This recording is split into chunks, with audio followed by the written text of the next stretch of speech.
惹怒一个特工会有怎样的后果？他先是打电话通知对方，随后对着跟踪的小弟一顿的输出，让他失去行动能力。另一个小弟用枪指住他，反手擒拿，锁住脖子，往柱子上一撞，轻松摆脱两小弟。接着男人回到家中，点燃灶台，往锅里倒入神秘液体，接着拿出冰块，将烧沸的不明液体迅速降温，再通过滤纸过滤，得到不明的白色固体，然后把白色固体放在一个手提箱里，再插入2个引线，用一个挡板挡住，然后把箱子锁好，接着把它交给了对方。对方的人上车后，打开箱子，瞬间车子发生巨大爆炸，敌人当场死亡。男人叫阿文，曾是中情局的顶级特工，他不仅身手了得，还精通各种机械，实力不容小视。退役后的他在一家安保公司上班，他利用之前特工的技能，教同事寻找各种防盗锁的漏洞，还拿出他自制的瞳孔识别系统，把漂亮国最高的安保系统给破解了，这让刚来公司上班3个月的阿文成功的赢得了老板的欣赏。第二天，阿文得意的带着女儿来公司参观，但等他来到里面，空无一人，所有的办公东西全没了，就像是公司从来没有存在过一样。阿文彻底懵了，阿文立刻拨打老板的电话，却一直无人接听，同时手机也莫名的关机了。阿文来到楼下，用公用电话打给物业咨询，物业却告诉他没有人来租过那里。阿文瞬间感觉到事情不简单，于是他带着女儿飞到首都，来到了公司的总部，咨询前台是否有分公司的存在，前台却告诉他从来没有过。随后又来到银行，查询工资及相关社保，但银行却告诉他卡里没有任何工资和缴纳社保的记录。正在阿文束手无策时，一个同事突然出现，刚想要问怎么回事，却被同事抢先一步用枪顶住了。随后同事把阿文和女儿劫持上了车，在车上阿文询问同事到底发生了什么事情，同事劝他闭嘴，还用阿文的女儿作为要挟，这下彻底激怒了阿文，他突然加大油门，车子立刻加速起来，紧接着一脚刹车，同事瞬间撞在玻璃上，车子也失去了控制，直接撞出了栏杆，翻到了另外一条马路上。女儿奋力地爬了出来，同时却在后面朝着女儿开枪。阿文立刻打掉手枪，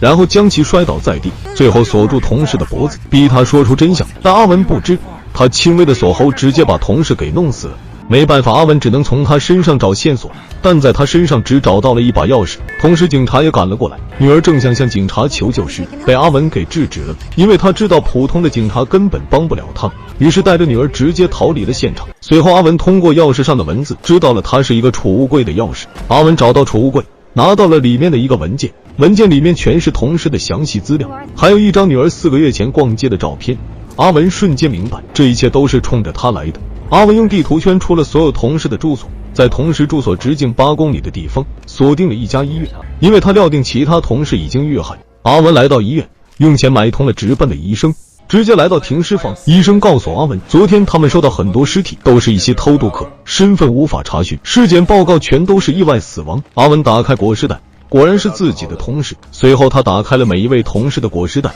并没有发现任何线索，这一切的背后肯定不简单。正当他们离开时，突然遇到杀手袭击，幸好阿文反应及时躲避掉了子弹，然后果断出击，对着杀手一顿的输出。杀手根本反应不过来，很快就被干倒在地。随后阿文连开数枪，结束了杀手生命。第二天，阿文以租客的身份再次来到空壳公司找寻线索，趁销售不注意时，把剪掉的电话线连接上了，重拨了最后一次打出的电话，知道了对面是一家酒店前台的号码。随后阿文来到酒店，让女儿在下面放风，自己独自上去寻找线索。果然在这里找到了老板，对老板一顿的输出，让他说出真相。老板嘴硬不肯说，阿文直接把他的头往台灯上撞，一脚踩在脚踝上，然后折断手指，再放在水池里逼供。经过一番的刑讯后，最后阿文用枪指着老板，老板终于开口了，原来老板是中情局的人，一切都是为了打开沙发上的圆筒。而此时中情局的人也来到了酒店，女儿发现后按下了报警器，然后来到房间叫阿文赶紧离开。突然老板自己扣动扳机选择了自杀，随后阿文带着女儿立刻逃离。他们逃到地下停车场，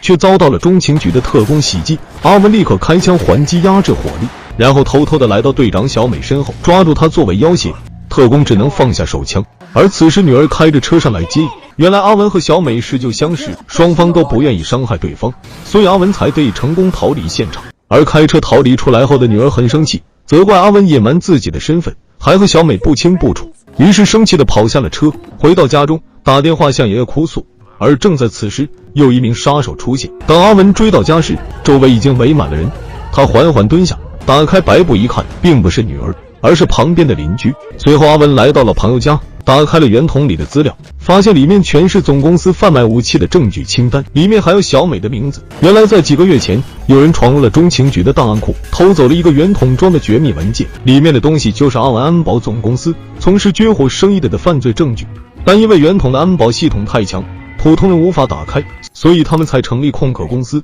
利用阿文特工的技能打开圆筒。而小美也早已被总公司收买，阿文让他转告老总不要动自己的女儿，否则他必死无疑。很快小美找到老总，要求老总把阿文的女儿交给他来看押。老总很爽快地答应了。小美见到女儿，打算带着她离开，但却被车里的杀手一刀刺中腹部。小美还没来得及反应，就结束了生命。小美的生命在老总面前就像蝼蚁一般。而此时的阿文回家后，开始自制炸弹，然后把炸弹放在箱子里，安插引线，连接电池，设置好打开2次爆炸，铺上了挡板，放上了文件资料，然后趁老总在接受采访时，给他塞了一部手机，然后用电话联系，告诉他愿意用资料交换自己的女儿，并约定好了地点。很快他们来到约定地点，阿文成功的见到了女儿，然后叫朋友带着女儿先离开。接着阿文把箱子交给了老总，老总第一次打开了箱子确认，随后就带着箱子上了车。然后阿文故意落下一张资料，把它交给了杀手。杀手来到老总车前，把资料递给了老总。老总再次打开箱子，突然炸弹引爆，车纸被炸成了废铁。老总和杀手就这样结束了生命。影片的最后，阿文死里逃生，找到了女儿，两人相在一起，从此以后过上了幸福的生活。